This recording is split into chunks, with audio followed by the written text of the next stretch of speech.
है आपका आरंभिक नगर।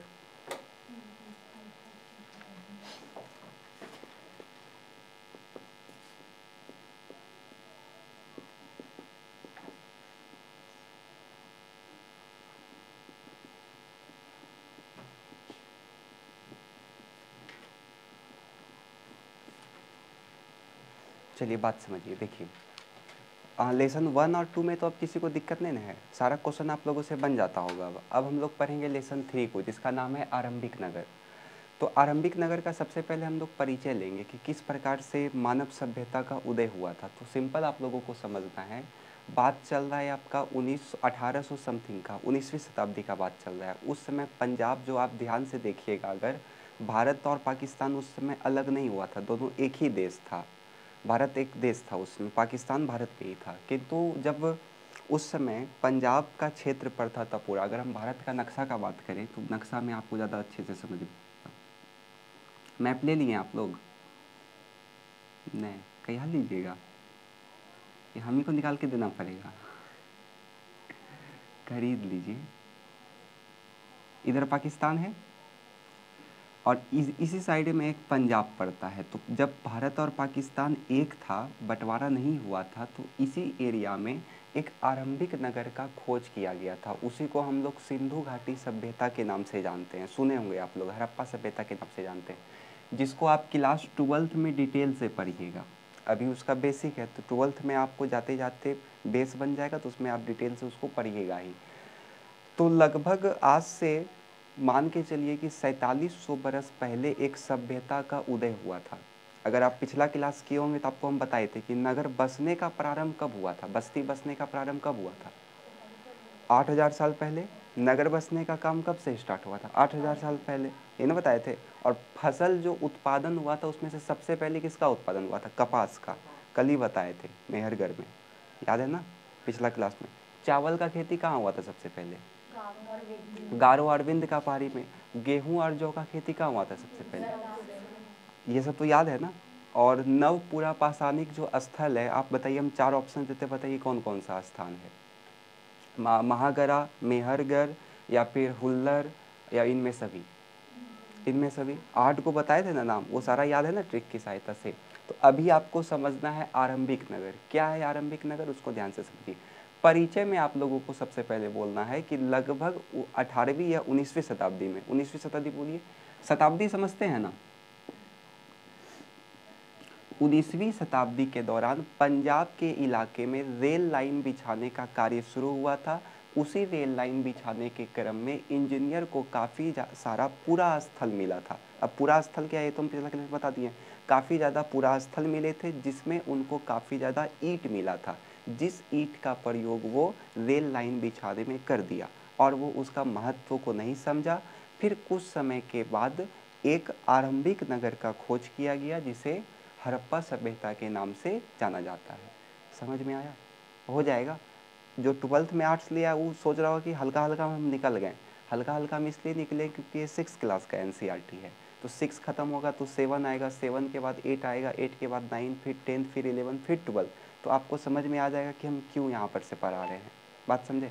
तो सबसे पहले हम लोगों को इसमें परिचय में बोलना है 18वीं शताब्दी में पंजाब। 18वीं शताब्दी में पंजाब, पंजाब में भी कहाँ, तो लाहौर से कराची के बीच में। 18वीं शताब्दी में पंजाब के लाहौर से कराची के बीच में रेल लाइन का कार्य चल रहा था, जिसके उपरांत वहाँ के इंजीनियरों को कुछ पुरा स्थल मिले, जिनके ईंटों को उन्होंने रेल लाइन बिछाने में प्रयोग कर दिया। उनके महत्व को वो लोग नहीं समझा। अंततः 1921 ईस्वी में कौन था? दयाराम साहनी ना। 1921 ईस्वी में दयाराम साहनी आए, उन्होंने सबसे पहले हड़प्पा का खोज किया। और फिर 1922 ईस्वी में राखलदास बनर्जी आए और उन्होंने सबसे पहले मोहनजोदड़ो का खोज किया था। और इस प्रकार से विश्व का आरंभिक सभ्यता का क्या हुआ था? खोज हुआ था। परिचय समझ में आया? कैसे बोलना है फिर से समझिए। सबसे पहले हम लोग बोलेंगे कि 18वीं शताब्दी में पंजाब, जो भी पाकिस्तान में पड़ता है, एक पंजाब पाकिस्तान में है, एक पंजाब भारत में है, ये याद रखिएगा। 18वीं शताब्दी में 19वीं शताब्दी में पंजाब में रेल लाइन बिछाने का कार्य किया जा रहा था, जिसमें वहाँ के इंजीनियरों को, इंजीनियर समझ रहे हैं ना, वहाँ के इंजीनियरों को पूरा स्थल मिला और उस पूरा स्थल से उन्होंने ईंट का प्रयोग रेलवे लाइन को बिछाने में किया। उनके महत्व को उन्होंने नहीं समझा, किंतु कुछ वर्षों के बाद 1921 में दयाराम साहनी आते हैं, जिन्होंने हड़प्पा नामक स्थल का खोज किया, और फिर 1922 ईस्वी में राखल दास बनर्जी ने मोहनजोदड़ो का खोज किया था। समझ में आया? ये अभी केवल इंट्रोडक्शन है इस चैप्टर का, इसको आप डिटेल से पढ़िएगा 12th क्लास का हिस्ट्री में, ठीक है। तो इसको आप बेसिक ही समझिए आप इस चैप्टर का। समझ में आया? हो जाएगा? लिखिए यहाँ तक पहले हेडिंग दीजिए परिचय, और इसमें लिखिए 19वीं शताब्दी में 19वीं शताब्दी में पंजाब में रेल लाइन बिछाने का कार्य किया जा रहा था। 19वीं शताब्दी में पंजाब में रेल लाइन बिछाने का कार्य किया जा रहा था। रेल लाइन बिछाने का कार्य किया जा रहा था। रेल लाइन बिछाने का कार्य किया जा रहा था, जिसमें रेल इंजीनियरों को या फिर रेलवे के इंजीनियरों को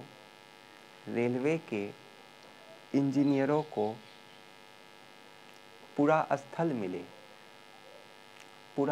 मिले। रेलवे के इंजीनियरों को पूरा स्थल मिले, जिनके ईंटों का प्रयोग उन्होंने रेलवे लाइन बिछाने के लिए किया। जिनके ईंटों का प्रयोग उन्होंने रेलवे लाइन बिछाने के लिए किया।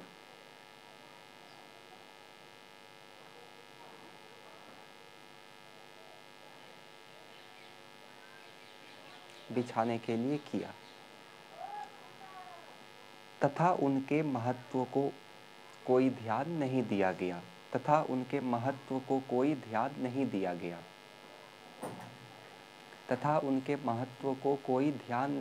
गया। पैरा चेंज करिए। अंततः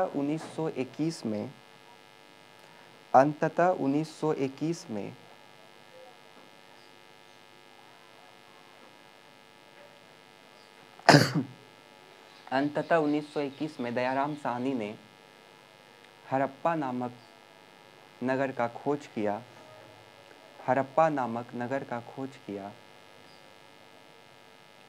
तथा 1922 में राखल दास बनर्जी ने मोहनजोदड़ो नामक नगर का खोज किया था।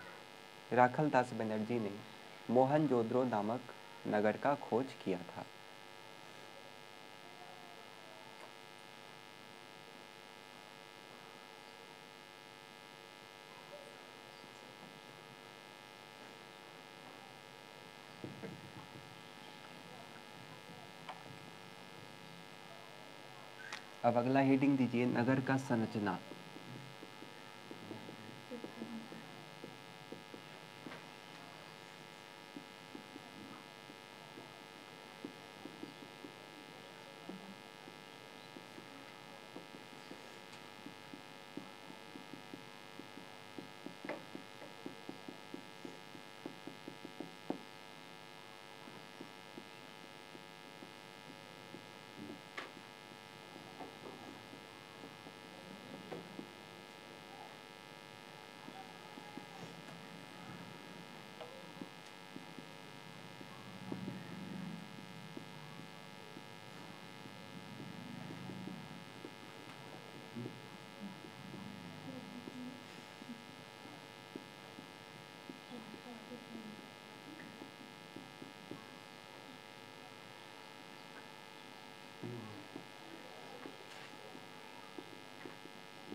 इसको ध्यान से समझिएगा। देखिए, इसके बाद आपको समझना है कि नगर का संरचना किस प्रकार से था, मतलब नगर किस प्रकार से बना हुआ था। तो नगर दो भाग में बटा हुआ था, पहला पश्चिमी भाग और दूसरा पूर्वी भाग।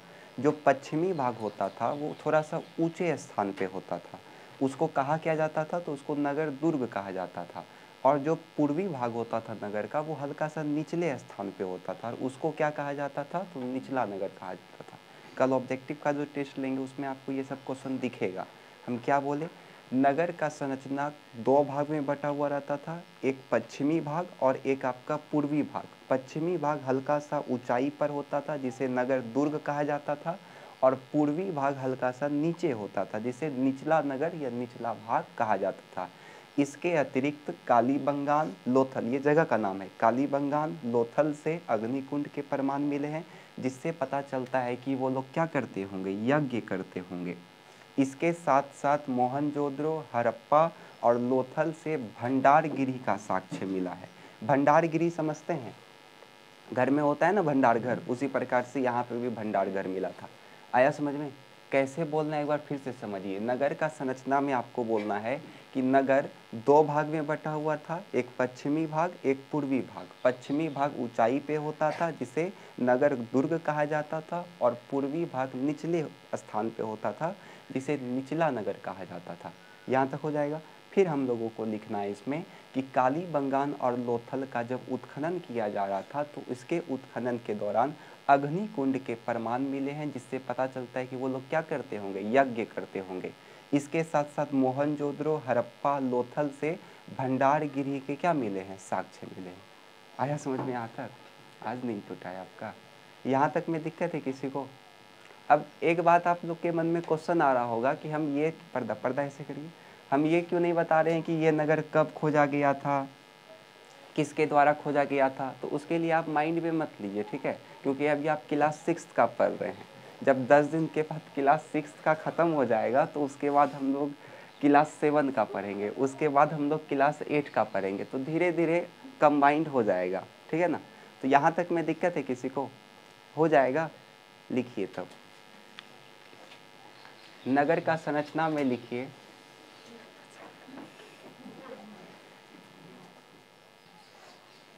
लिखिए नगर दो भागों में बटा हुआ था।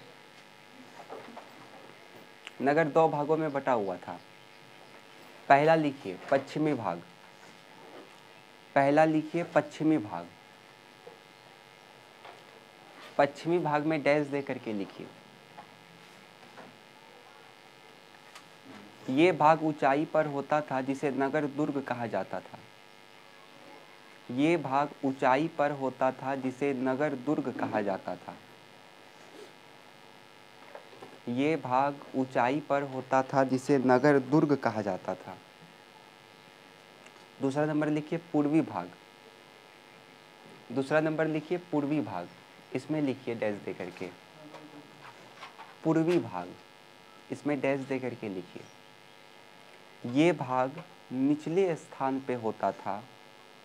ये भाग निचले स्थान पे होता था जिसे निचला नगर कहकर संबोधित किया जाता था। जिसे निचला नगर कहकर संबोधित किया जाता था।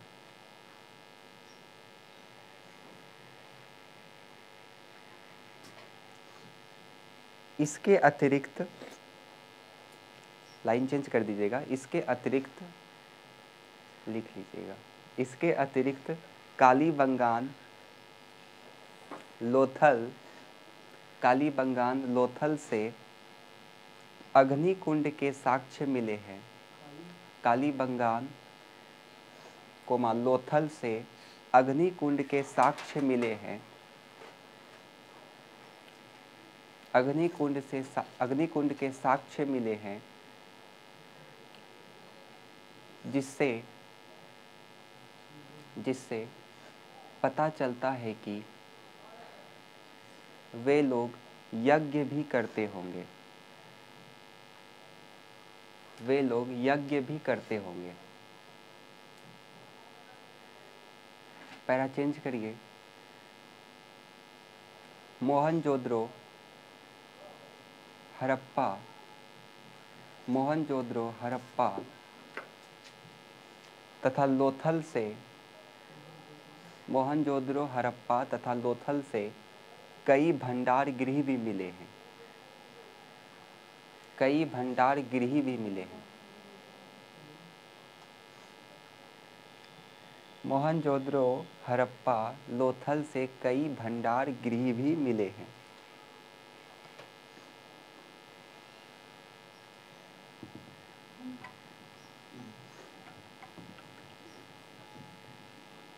अब लिखिए घर का संरचना।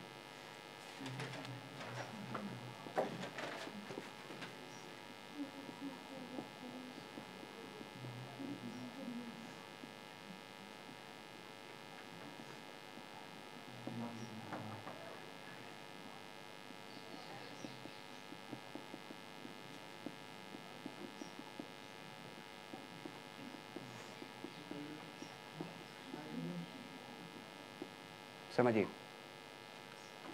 घर का संरचना, घर किस तरीके का बना होता था उस समय, प्रारंभिक या आरंभिक समाज में घर किस प्रकार से बना होता था। तो सिंपल घर होता था, बीच में आंगन होता था, चारों पट्टी से कमरा होता था और एक दरवाज़ा होता था जिससे वो लोग आपस में निकलता या फिर अंदर जाता था। इमेजिन आप कर सकते हैं कि बीच में आंगन है, चारों पट्टी से कमरा है, एक दरवाज़ा है आने और जाने के लिए। उसके साथ साथ ऐसा पुरातत्वविद का मानना है कि कई सारे घर में उसका पर्सनली स्नानागार होता होगा। स्नानागार समझते हैं ना, बाथरूम होता होगा। और कई का तो ये भी मानना है कि उन लोगों के घर में कुआं भी होता था, मतलब जब खुदाई किया जा रहा था तो उसमें उसका साक्ष्य मिला था कुआं का और स्नानागार का। याद रहे, नगर का घर का जितना पानी होता था वो सब छोटी नाली के द्वारा निकलता था और बड़ा सा नाली में जाकर के मिल जाता था। जो नाला होता था वो हल्का सा ढलान बना होता था, ढलान समझते हैं ना, हल्का सा ढलान रहता था ताकि सारा पानी ससर करके क्या हो जाए, बाहर निकल जाए। और नाला के ऊपर में कई सारा पाठ लगा होता था और पाठ के जगह जगह पे मेन होल बनाया जाता था ताकि वहाँ पे उसको खोल करके सफाई कर लिया जा सके। आप इमेजिन कर सकते हैं कि आज से लगभग 5000 साल पहले भी इतना ज़्यादा सुविधा था जो आज हमको नहीं लगता है होगा भागलपुर में। अदर सिटी का हमको नहीं पता, लेकिन भागलपुर में तो हमको नहीं लगता है। हर जगह पाठ तो है, लेकिन पाठ को जब नाला साफ़ करेगा तो तोड़ तोड़ के साफ़ करता है। पाठ को तोड़ करके निकाला, फिर उसको तोड़ करके रखा। लेकिन उस समय क्या सिस्टम बनाया गया था, नाला है, नाला के ऊपर में जगह जगह पे इस प्रकार का होल बना देता था, उठाने वाला गोल चैम्बर नहीं लगता है उस पर। झारखंड में यही सिस्टम चला है, इस प्रकार से गोल गोल, ताकि पाठ को नहीं तोड़ना पड़े। बस इसी को हल्का सा उठाया, निकाला, साफ़ कर दिया, नाला साफ़। तो इस प्रकार का टेक्नोलॉजी उस समय इस्तेमाल किया जाता था। अब आप लोग का एक ही काम होगा, क्या काम होगा, आप लोग इसका फेयर कर रहे हैं। फेयर किस में कर रहे हैं, कॉपी में। कॉपी में फेयर मत करिए, नहीं तो बर्बाद हो जाइएगा।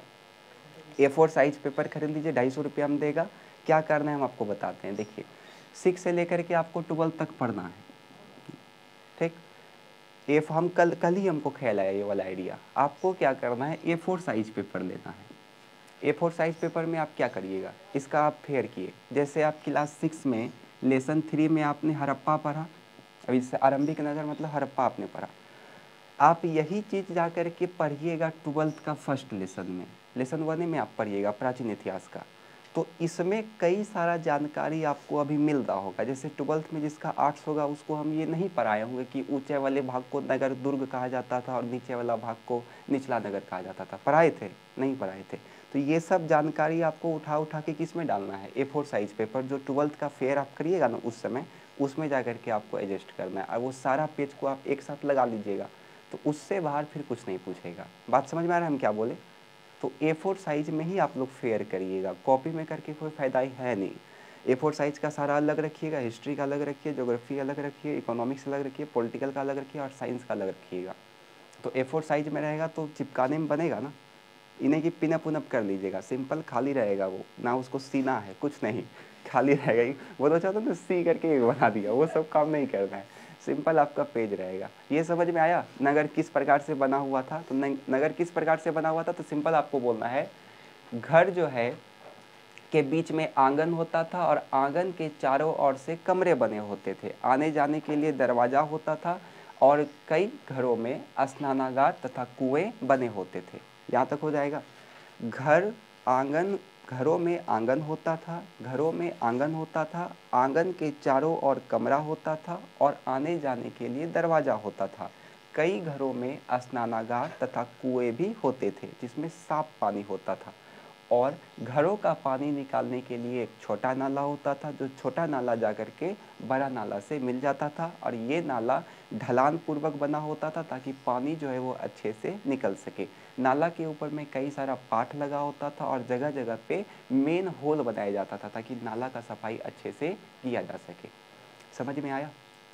ऑब्जेक्टिव में ये नहीं पूछेगा, किसी भी एग्जाम में ऑब्जेक्टिव में ये नहीं पूछेगा, लेकिन जब आप किसी कमीशन लेवल का रिटर्न लिखिएगा तो उसमें आपको यही सब नहीं लिखना पड़ेगा।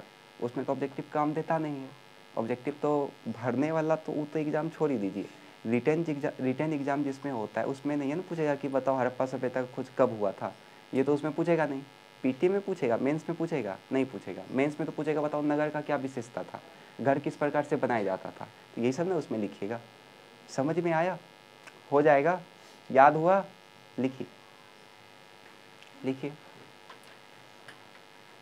घर का संरचना में लिखिए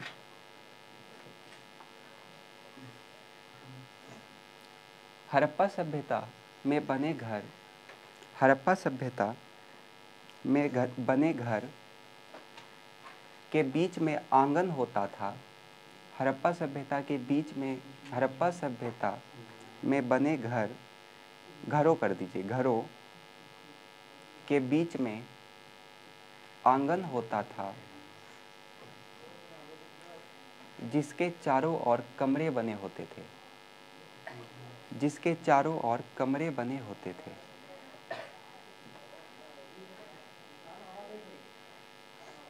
जिसके चारों ओर कमरे बने होते थे।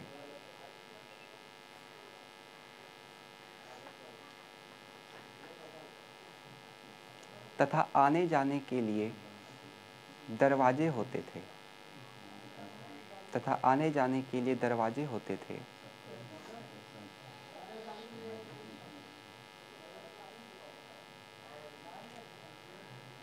घरों में स्नानागार तथा घरों में स्नानागार तथा कुएं भी होते थे। घरों में स्नानागार तथा कुएं भी होते थे, कुएं भी होते थे। घरों का पानी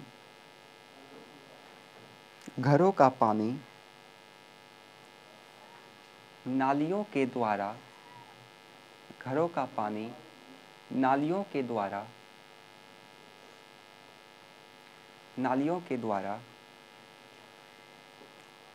बड़े नाले में मिल जाती थी, बड़े नाले में मिल जाती थी। ये नाला थोड़े ढलान होते थे, ये नाला थोड़े ढलान होते थे। ये नाला थोड़े ढलान होते थे जिससे सारा पानी का रिसाव हो जाए, जिससे सारा पानी का रिसाव हो जाए।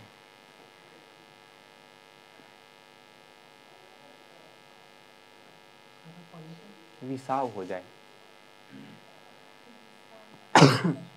जिससे सारा पानी का रिसाव हो जाए।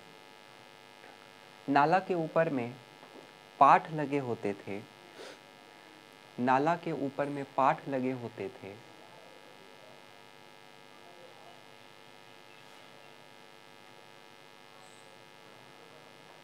जिसमें जगह जगह पर मेन होल बनाया जाता था, जिसमें जगह जगह पर मेन होल बनाया जाता था ताकि नाला का सफाई अच्छे से किया जा सके, ताकि नाला का सफाई अच्छे से किया जा सके। मेन होल होता था ताकि नाला का सफाई अच्छे से किया जा सके।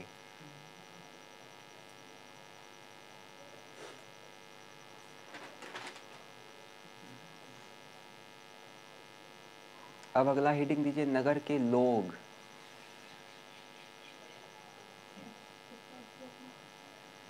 स्पीड बोल रहे हैं, इतना स्लो तो बोल रहे हैं। वीडियो तब क्यों बना रहे हैं, घर में देख लीजिएगा। मोबाइल नहीं है? भैया के पास खुद फोन नहीं है तो भैया कहाँ से? क्या हुआ? वो भाड़ा का फोन है। नगर के लोग लिख करके डैश दीजिए।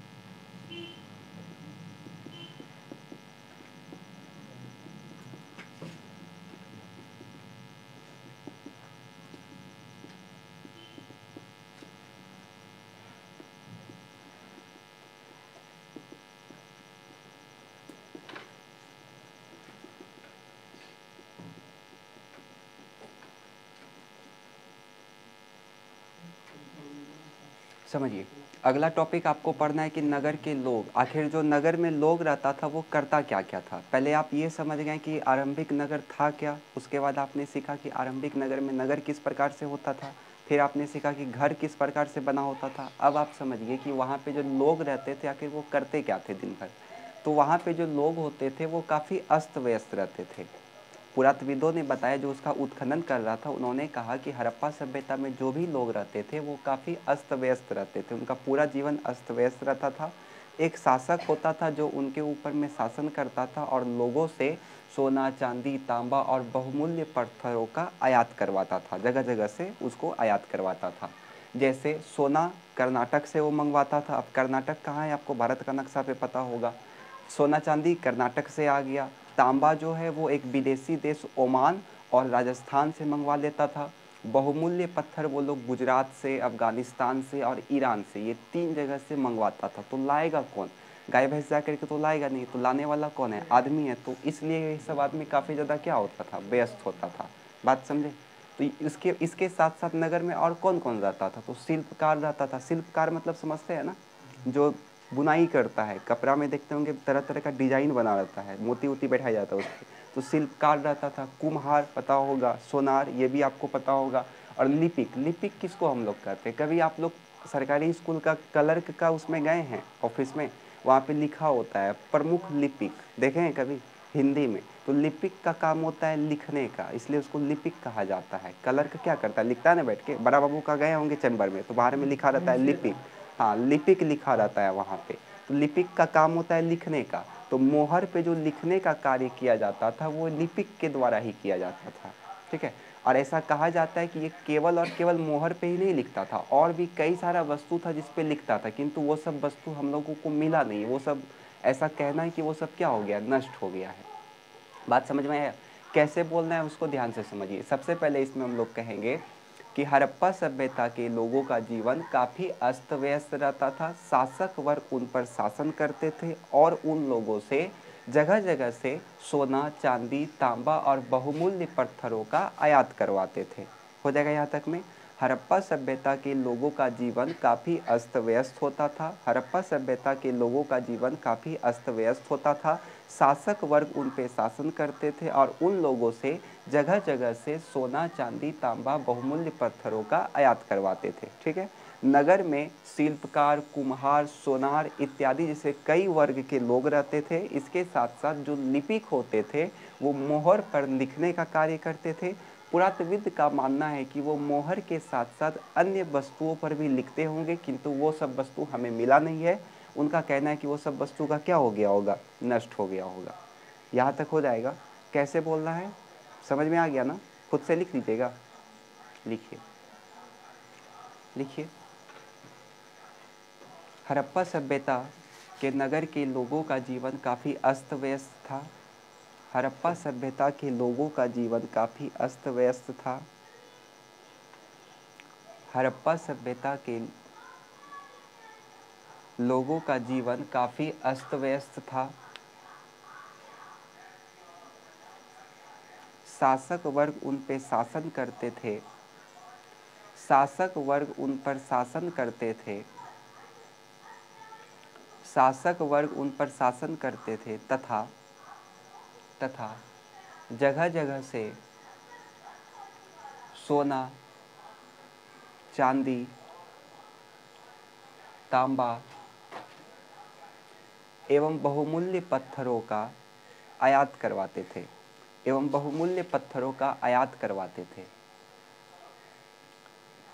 इसके अतिरिक्त नगर में शिल्पकार बहुमूल्य पत्थरों का आयात करवाते थे। इसके अतिरिक्त नगर में शिल्पकार, कुम्हार,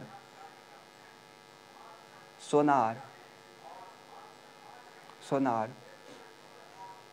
इत्यादि वर्ग रहते थे।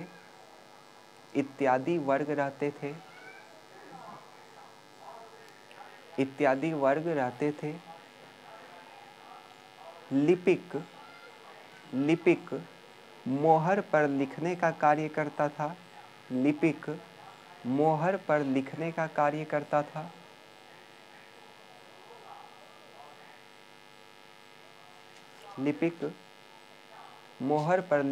कार्य करता था। कई इतिहासकार का मानना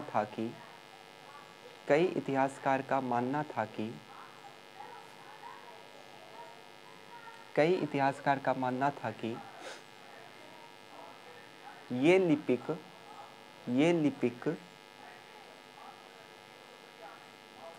मोहर के साथ साथ अन्य वस्तुओं पर भी लिखते थे।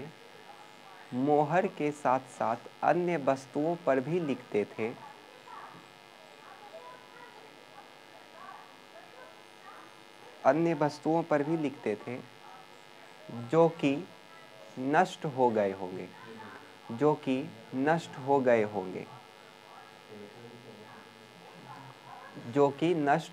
होंगे। हो गया। चलिए अब लिखिए। अब स्टार दे करके लिख लीजिए कि सोना चांदी कर्नाटक। सोना चांदी लिख करके डैश दीजिए कर्नाटक, स्टार दे करके लिखिए। मतलब क्या चीज़ कहाँ से लाता था, तो लिखिए सोना चांदी, डैश दे करके लिखिए कर्नाटक। सोना चांदी डैश दे करके लिखिए कर्नाटक। तांबा लिखिए राजस्थान, तांबा में डैश दे करके लिखिए राजस्थान और फिर कोमा दीजिए उसी में। तांबा में डैश दीजिए और उसमें लिखिए राजस्थान और कोमा दिख के लिखिए ओमान। हाँ, पश्चिमी एशियाई देश है ये। फिर तीसरा लिखिए बहुमूल्य पत्थर। बहुमूल्य पत्थर में डैश दे करके लिखिए गुजरात, अफगानिस्तान, ईरान। गुजरात, अफगानिस्तान, ईरान।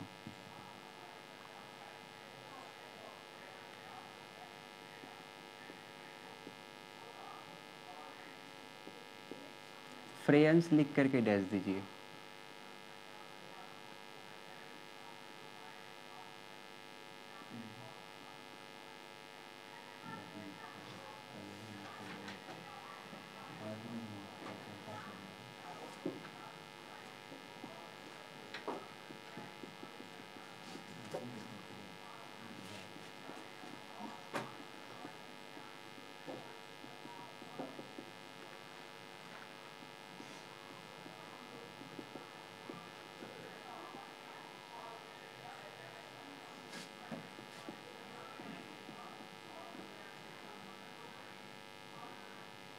समझिए इसको।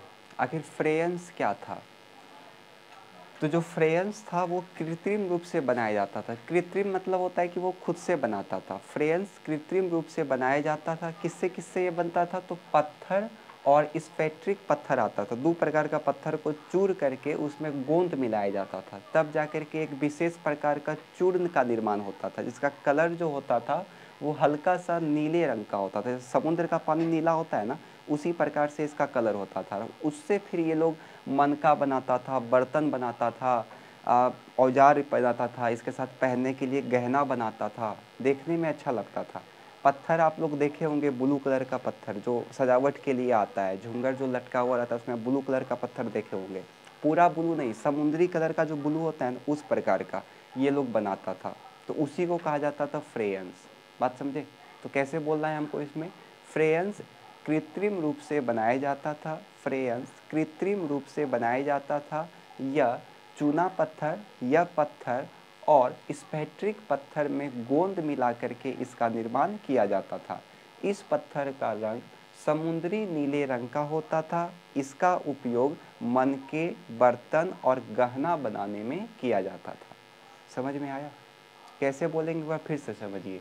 फ्रेयंस कृत्रिम रूप से बनाया जाता था, फ्रेयंस कृत्रिम रूप से बनाया जाता था। इसे चूना पत्थर या पत्थर और स्फटिक पत्थर के चूर्ण में जब गोंद को मिलाया जाता था तो फ्रेयंस का निर्माण होता था। इसका रंग समुद्री नीले रंग का होता था। इसका उपयोग मनके, गहने और बर्तन बनाने के लिए किया जाता था। आया समझ में? हो जाएगा? लिखिए।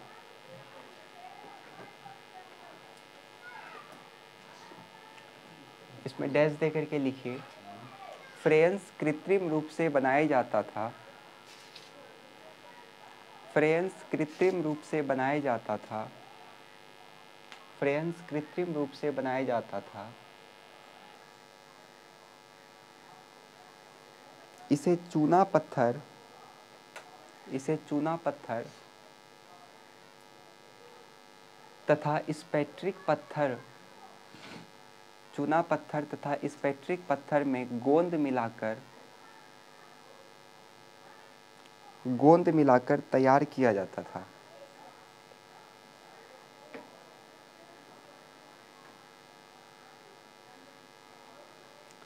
गोंद मिलाकर तैयार किया जाता था।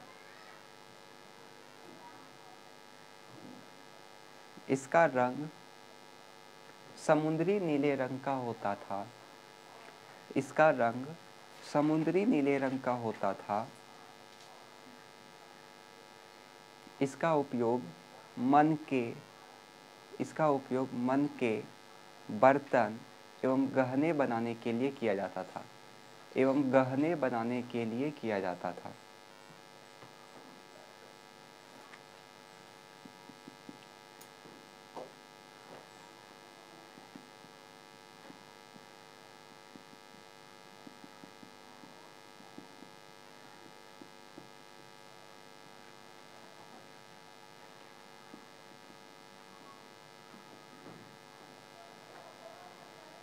इसको खुद से लिख लीजिए, उसका क्या क्या भोजन था। तो गेहूँ, जौ, धान, मटर, ज्वार, ये सब का वो क्या करता था? भोजन करता था। इसको खुद से लिख लीजिए, इसमें तो कुछ है नहीं। इसको खुद से लिख लीजिए भोजन में।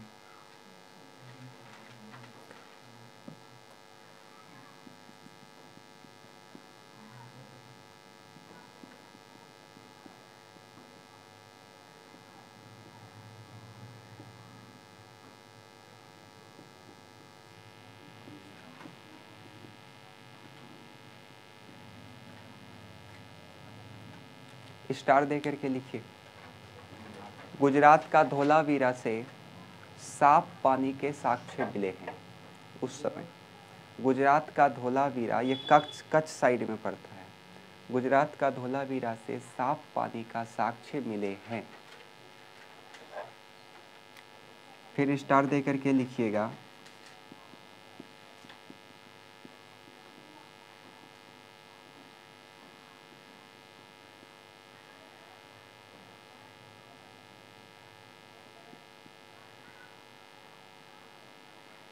उसको क्या बोलते हैं जो रोड के ऊपर बिछाता है काला रंग का? अलकतरा। देखिए, जो स्नानागार बनाता था वो दो तरीके से बनाता था। पहले वो प्लास्टर, समझते हैं ना, प्लास्टर ऑफ पेरिस सुने होंगे आप लोग। तो प्लास्टर से और पत्थर से जोड़ जोड़ के वो दीवार बनाया। अब प्लास्टर जैसे वाइट कलर का होता है ना, तो प्लास्टर और दीवार, ईटा मतलब पका हुआ ईट, वो कच्चा ईट का प्रयोग नहीं करता था ये लोग, याद रहे, पका हुआ ईट और प्लास्टर से जोड़ जोड़ के इसने दीवार बनाया। और दीवार बनाने के बाद उस पर वो अलकतरा को लेपता था ताकि पानी का रिसाव बाहर नहीं हो। तो आप सोच सकते हो उस समय कितना ज़्यादा प्रोग्रेस पे था वो लोग। तो स्नानागार का जो निर्माण होता था वो प्लास्टर और ईंट के पत्थर, पके हुए ईंट के पत्थर से किया जाता था। और इसके ऊपर से अलकतरा का लेप भी चढ़ाया जाता था ताकि पानी का रिसाव नहीं हो। ये वन लाइनर है, ऑब्जेक्टिव में ये सब पूछेगा। समझ में आया? स्नानागार का निर्माण प्लास्टर और पकी हुई ईंट से किया जाता था और इसके ऊपर में अलकतरा का लेप चढ़ाया जाता था ताकि पानी का रिसाव ना हो।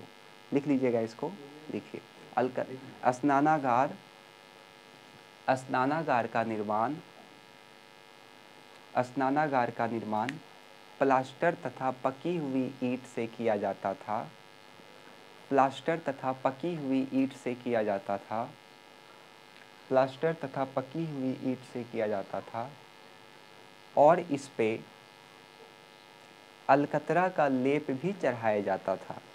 और इस पे अलकतरा का लेप भी चढ़ाया जाता था। और इस पे अलकतरा का लेप भी चढ़ाया जाता था ताकि पानी का रिसाव ना हो। ताकि पानी का रिसाव ना हो।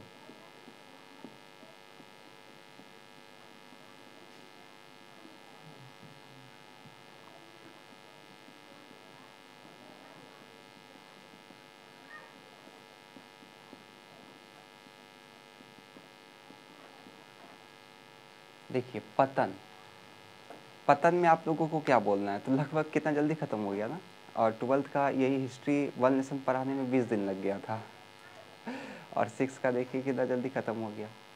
अगर वन लेसन आप पढ़े हड़प्पा सभ्यता तो आपको पता चल गया कि उसमें कितना चीज़ छुटा हुआ था, जानकारी बहुत कुछ छुटा हुआ था। तो आप लोग तो अब ये से काम करिएगा, जो जो छुटा हुआ है इसमें इसको उठा करके उसमें डाल दीजिएगा, नहीं तो फिर गड़बड़ा जाएगा बाद में।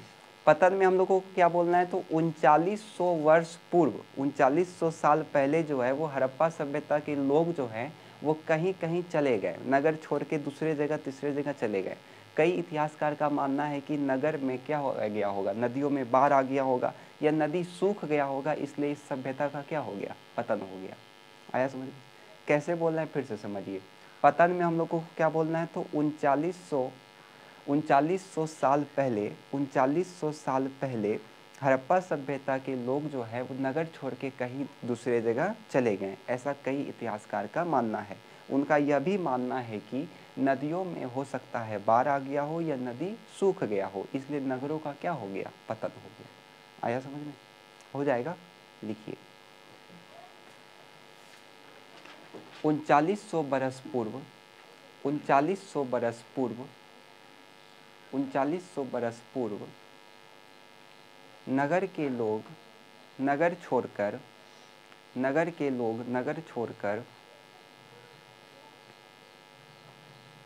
चले गए।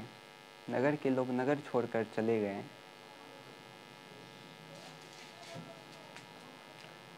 कई इतिहासकार का मानना है कि इसका कारण नदियों में आया बाढ़ या सुखाड़ हो सकता है।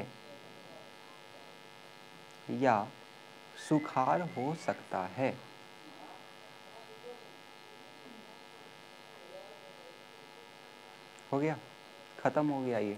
इसको अच्छे से पढ़ लीजिएगा। अब एक दो गो ऑब्जेक्टिव